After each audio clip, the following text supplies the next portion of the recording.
અમદાવાદમાં ડોક્યુમેન્ટ વેરિફિકેશનને લઈ ગેરકાયદે બાંગ્લાદેશીઓના પરિવારનું પોલીસ સાથે ઘર્ષણ.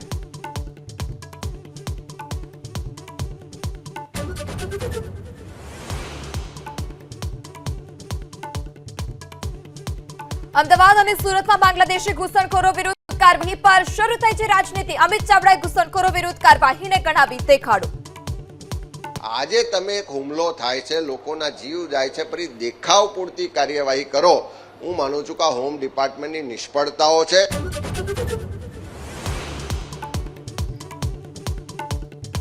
ટ્રાફિક સમસ્યા લઈને મોડે જાગી અમદાવાદ મહાનગરપાલિકા. એસજી હાઈવે પરનું ઇસ્કોન કાઠિયા સહિતના રેસ્ટોરન્ટ સીલ કરી મનપાનો તમાશો. અત્યાર સુધી કેમ ન થઈ કાર્યવાહી તે સવાલ.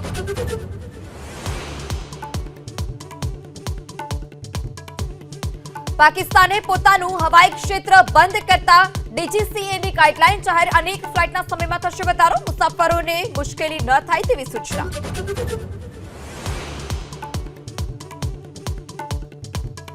સિંધુ જળ સંધિ સ્થગિત કરવાને લઈ પાકિસ્તાનના પ્રધાનમંત્રીની ડંફાસ. પાણી રોકવા પર સંપૂર્ણ તાકાતથી જવાબ આપવાની શહબાઝ શરીફની વાર્તા.